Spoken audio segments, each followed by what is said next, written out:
Hello everyone.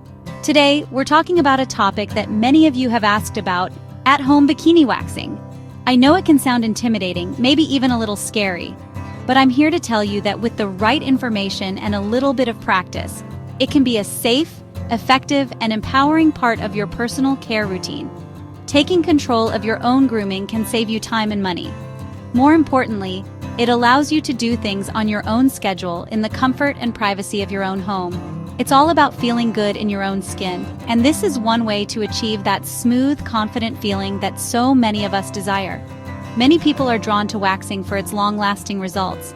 Unlike shaving, which simply cuts the hair at the surface, waxing removes the entire hair from the follicle. This means you can enjoy weeks of smoothness instead of just a day or two. Think about the freedom of not having to worry about stubble or razor burn during your vacation or a trip to the pool.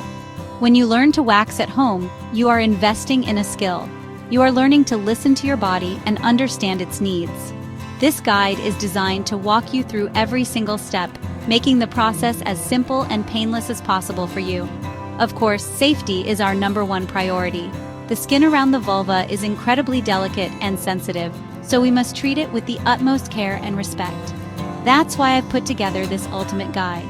We will cover everything you need to know, from preparing your skin and choosing the right products to mastering the technique and caring for your skin afterward.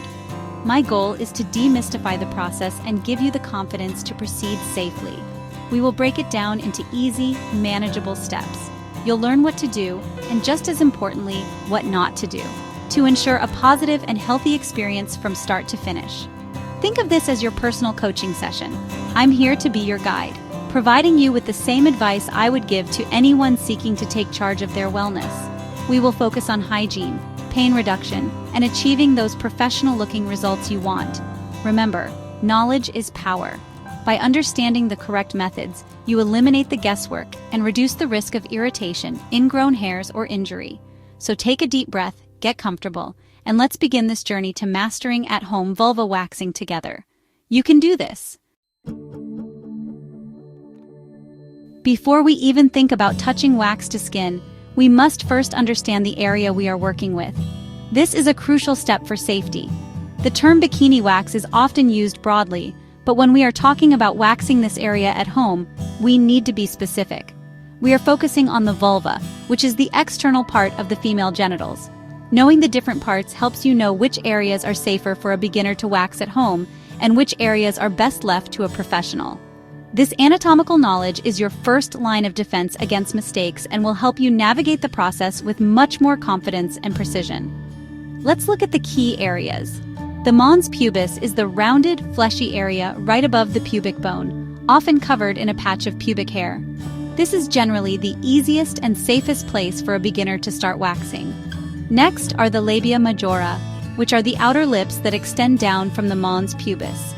These can also be waxed at home, but they require more care because the skin is looser. The area that we must be very cautious about is the labia minora, the smaller inner lips. For your safety, I strongly advise against waxing the labia minora or any internal areas at home. These areas are extremely sensitive and are best handled by a licensed esthetician.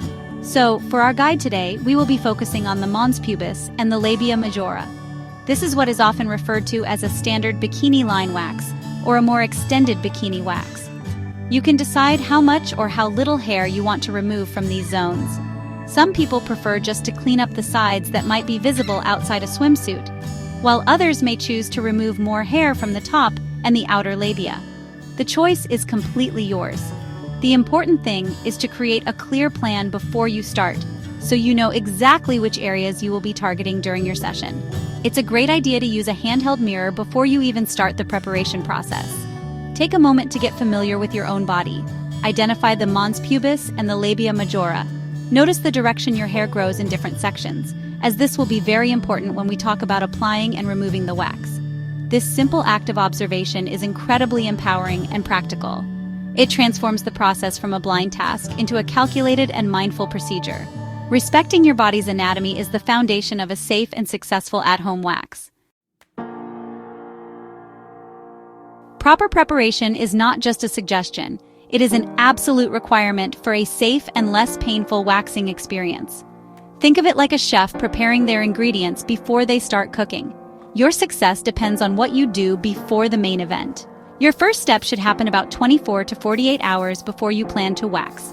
Exfoliate the area gently. Use a mild scrub or an exfoliating mitt in the shower to slough off any dead skin cells.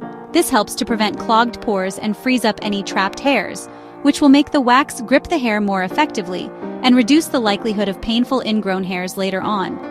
On the day of your wax, the preparation continues.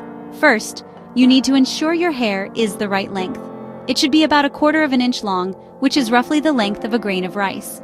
If your hair is too short, the wax won't be able to grip it properly. If it's too long, the process will be much more painful and messy. Use a pair of small, clean grooming scissors or an electric trimmer with a guard to carefully trim the hair down to the ideal length. Take your time with this step, especially when working on the labia, to avoid any nicks or cuts. Next, it's time for a warm shower or bath right before you begin. This is not just for cleanliness, which is vital, but also to help open up your pores. The warmth softens both the skin and the hair follicles, making hair removal easier and less painful. Use a mild, fragrance-free soap to cleanse the area thoroughly. After your shower, it is critical that you dry the area completely. Pat the skin gently with a clean towel. Do not rub, as this can cause irritation. Any moisture left on the skin will prevent the wax from adhering correctly, so take an extra minute to ensure you are perfectly dry. The final preparation step is to create the perfect canvas for the wax. Some people find that taking an over-the-counter pain reliever like ibuprofen about 30 to 60 minutes before waxing can help take the edge off the discomfort. This is an optional step, but many find it helpful. Right before you apply the wax, you should apply a very light dusting of cornstarch or talc-free baby powder to the area. This magic trick absorbs any residual moisture or oils from your skin, allowing the wax to grip only the hair and not your skin. This simple action can dramatically reduce pain and prevent skin lifting. Now let's talk about the most important tool for the job, the wax itself. When you walk down the beauty aisle, you'll see many options, but for waxing the sensitive vulva area at home, there is one clear winner. I strongly recommend using hard wax. Hard wax is different from soft wax, which requires cloth strips for removal. Hard wax is often sold as small beads or pellets that you melt in a dedicated wax warmer. It's designed to be applied to the skin, where it cools and hardens, essentially becoming its own strip. This makes it much more suitable for the delicate, contoured landscape of the bikini area. The reason hard wax is superior for this job is because it is formulated to adhere primarily to the hair, not the skin. This is honestly a game changer for sensitive areas. When you pull it off, it is pulling the hair with minimal stress on your delicate skin. This significantly reduces the pain level and lowers the risk of bruising, tearing, or lifting the skin, which can happen with strip wax if the technique isn't perfect. For a beginner learning to navigate the curves of the labia, this built-in safety feature is invaluable. It gives you more control and a much larger margin for error, which is exactly what you need when you are starting out. You will need a wax warmer to use hard wax. Please do not try to melt the wax in a microwave or on the stovetop. A dedicated warmer is essential for safety and effectiveness because it keeps the wax at a consistent, optimal temperature. If the wax is too cool, it won't spread properly. If it is too hot, you risk seriously burning your skin. Always test the temperature of the melted wax on the inside of your wrist before applying it to your vulva. It should feel warm and comfortable, like a warm bath but never hot. This simple test can prevent a painful and dangerous injury. So, to be very clear, you should avoid soft wax and pre-made wax strips for your vulva.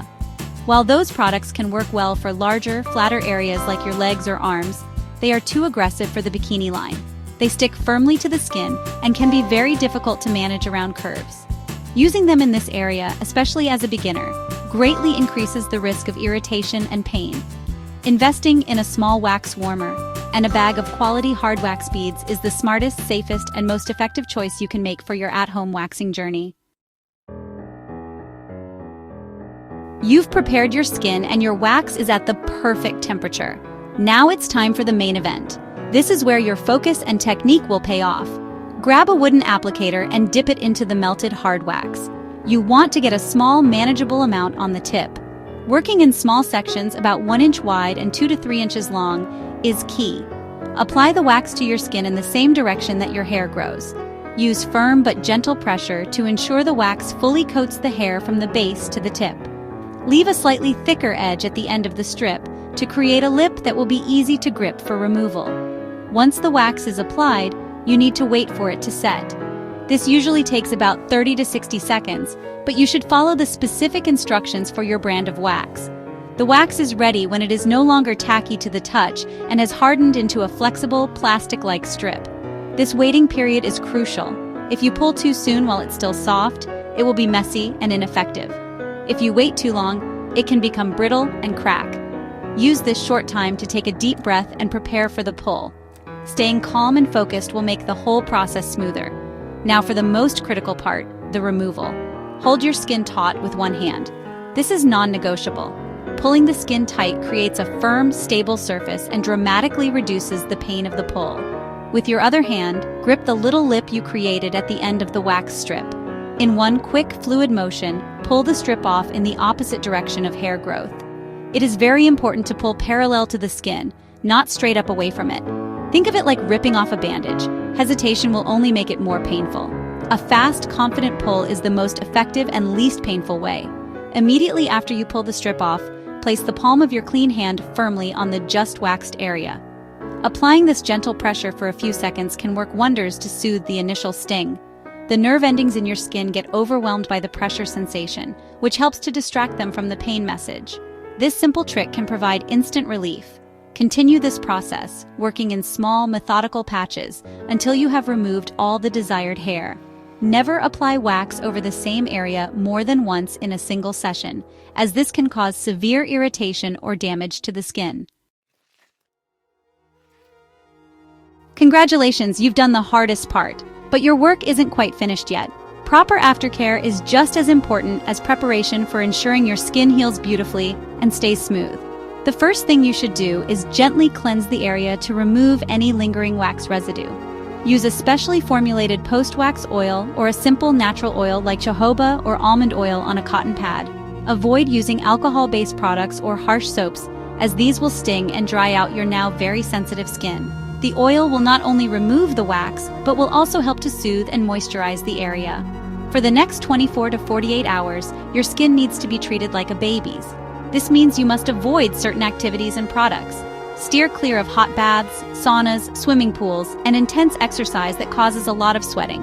These activities can introduce bacteria into the open follicles and lead to irritation or infection. You should also avoid wearing tight-fitting clothing or synthetic fabrics like nylon or polyester. Opt for loose, comfortable cotton underwear and pants to allow your skin to breathe and prevent friction, which can lead to uncomfortable chafing and bumps. To further soothe the skin and prevent irritation, you can apply a calming product. A pure aloe vera gel is an excellent choice for its cooling and anti-inflammatory properties. You could also use a fragrance-free, gentle moisturizer or a product containing ingredients like chamomile to calm redness. Avoid any lotions or creams with heavy perfumes, dyes, or exfoliating acids like AHAs or BHAs for at least 2 days. Your goal is simple: keep the area clean, cool, and calm. This will promote quick healing and help you achieve that perfectly smooth result you were aiming for. Finally, let's talk about long-term maintenance to prevent those dreaded ingrown hairs. About 2 or 3 days after waxing, you can resume gentle exfoliation. Using a soft washcloth, a mild scrub, or a chemical exfoliant with salicylic or glycolic acid 2 to 3 times a week will help keep the skin clear and allow new hairs to grow back without getting trapped. Remember that consistency is key. With this mindful aftercare routine, you can enjoy the beautiful, long-lasting results of your work and approach your next session with even more confidence and skill. You've got this.